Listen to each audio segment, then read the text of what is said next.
Entonces vamos a empezar con el concepto de precipitación. Entonces, ¿qué es la precipitación? La precipitación es el proceso donde se descarga agua desde la atmósfera a la superficie terrestre y puede tener muchas formas: nieve, granizo, aguanieve, lluvia. Algo importante de la precipitación es que conforma la mayor entrada de agua a los procesos de escurrimiento superficial.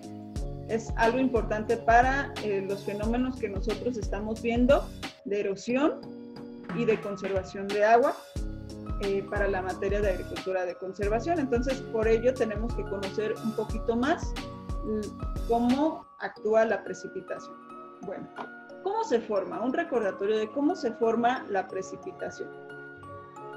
La precipitación, el proceso de formación de precipitación va a estar influida por el aire y específicamente por la capacidad que tiene el aire para retener al vapor, pero en función siempre de la temperatura.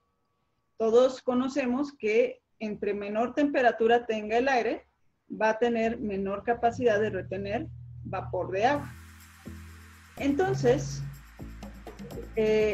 la formación de la precipitación ocurre cuando el aire húmedo y caliente se enfría y entonces al enfriarse tiene menos capacidad de retener ese vapor, se satura y entonces el vapor empieza a condensarse y se empiezan a formar gotitas, pequeñas gotas muy pequeñitas que todavía no tienen el peso suficiente para caer por fuerza de gravedad porque las fuerzas de las nubes son mayores y entonces tienen que ir adquiriendo suficiente masa para entonces poder caer. Aquí vemos que son tres procesos los que están implicados. Primero, cuando el aire húmedo caliente se enfría, quiere decir que es este proceso, el enfriamiento de la atmósfera. ¿Y qué es lo que ocurre? Pues que al ir elevándose cierta posición, al subir con la altitud, va disminuyendo la presión. Y al disminuir la presión, también disminuye la temperatura. Y entonces, lo que ocurre va a ser que diferentes procesos van a estar generando que el aire caliente suba. Por ejemplo, uno va a ser que el calentamiento de la superficie de la Tierra va a calentar el aire y entonces la humedad que tenga ese aire, y al estar calentándose, entonces va a empezar a subir. Otro proceso va a ser la obstrucción de elementos físicos, como puede ser una montaña, que entonces hay una masa de aire caliente que no puede seguir derecho por la superficie, sino que tiene que elevarse porque hay un obstáculo. Y por último, puede haber también espacios donde no haya suficiente presión atmosférica. ¿Por qué? Por los movimientos de la atmósfera del aire. Y entonces puede haber lugares de baja presión donde en cuanto llega aire caliente y húmedo a esa zona, sube rápidamente porque no hay presión. Entonces, ese es el primer proceso que ocurre para el momento de formarse la precipitación. Ya se está enfriando el aire húmedo y caliente y ahora tiene que condensar, pero no es tan sencillo. Hay un proceso natural que, porque empieza a saturarse de mucho vapor al estarse enfriando el aire, empieza a condensar y a formar pequeñas gotas. Pero eso es un proceso un poco más lento. Normalmente lo que ocurre es que siempre hay partículas suspendidas en la atmósfera. Esas partículas van a ayudar a acelerar el proceso de condensación y esas partículas se llaman núcleos de condensación, que son diminutas partículas flotando en la atmósfera que van a proveer la superficie para que ocurra la condensación de una forma más acelerada y entonces se vayan formando esas gotitas de agua líquida que poco a poco tienen que pasar al siguiente proceso, que es el crecimiento de esas gotas para superar esas fuerzas que la retienen en la nube y entonces puedan caer. ¿Qué procesos están implicados en el crecimiento de las gotas? Simples diferencias de presión con el aire. Lo que les decía, el aire se satura y entonces empieza a condensar. También va a haber procesos de colisión y coalición, donde las gotas van a estar chocando entre ellas y entonces se van a estar integrando unas a otras y van a estar formando gotas más grandes. Y procesos donde ocurre la presión de vapor de saturación, donde es tanto el vapor en la atmósfera, pero también hay gotas de agua y gotas y partículas de hielo o cristales, de forma que la presión que genera el vapor va haciendo que las gotas de agua líquida vayan soltando moléculas de agua y las vayan adicionando a los cristales de hielo. Vamos a ver esto en imágenes.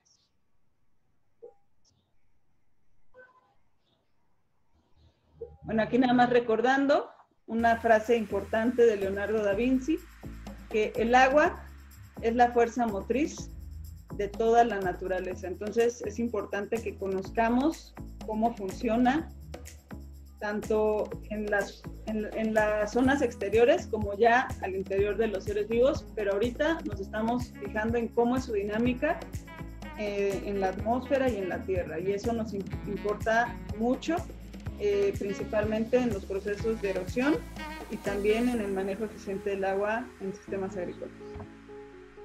Bueno, entonces estábamos con imágenes. Aquí vemos las diferentes formas en que se enfría la atmósfera. Como veíamos aquí, se calienta la superficie y entonces el aire sube, el aire caliente sube y se condensa por acá arriba. El aire cálido y húmedo choca con una montaña, con algún obstáculo, y entonces tiene que subir. Esa es otra forma en que se enfría la atmósfera. Y aquí, cuando otra corriente de aire hace que el aire húmedo y caliente tenga que subir. Aquí vemos lo que les comentaba de los núcleos de condensación, esas pequeñas partículas que están suspendidas en el aire y que van a ser la base o la superficie donde van a estar condensando las moléculas de agua, de vapor, y se convierten entonces en pequeñas gotitas que poco a poco van a ir creciendo, van a ir haciendo coalición, se van a ir uniendo entre ellas, hasta que lo que se ve aquí forme una masa de agua y una gran gota alrededor del núcleo de condensación. Aquí vemos cómo van creciendo los núcleos de las gotas alrededor de los núcleos de condensación. Fíjense, esta es una gota típica de una nube muy pequeñita, de 0.02 milímetros.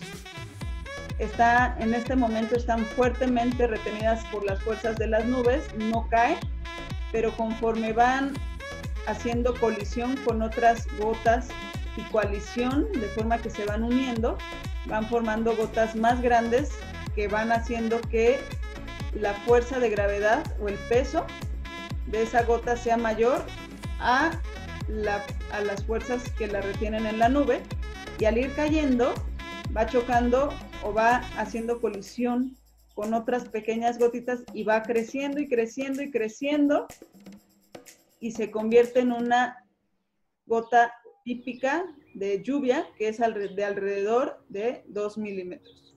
Entonces este es el proceso por el que se genera la precipitación, por el que se hace la precipitación. Y aquí les decía el otro proceso donde crecen las gotas. En este caso más bien son cristales los que van a estar creciendo, donde la presión de saturación, de vapor de saturación, va ejerciendo esa presión en las gotas de agua líquida, que son más inestables que las de los cristales, y entonces las van separando de las gotas de agua líquida, pequeñas moléculas de agua, y las van incorporando a los cristales, de forma que los cristales van creciendo. Muy bien, aquí tenemos diferentes tipos de precipitación. Lluvia, que es un proceso casi nada más de que se eleva el aire caliente y cae, y cae en forma de agua líquida, pero acá tenemos otro proceso donde se forma la nieve o el granizo, donde la temperatura que alcanza antes de condensar va a ser una temperatura de congelamiento, de forma que se formen cristales de hielo, y luego por otros procesos caen, pero de forma congelada, no en forma líquida. Entonces aquí puede estar cayendo granizo o nieve, y puede haber otros procesos donde el agua es congelada, condensada y congelada, y así, y aquí caen también diferentes tipos de precipitación en función de toda la dinámica que está pasando por ahí. Aquí generalmente con lo que más llegamos en esta zona a lidiar es con, más bien a tener, es lluvia, máximo granizo, generalmente nunca llega a haber nieve.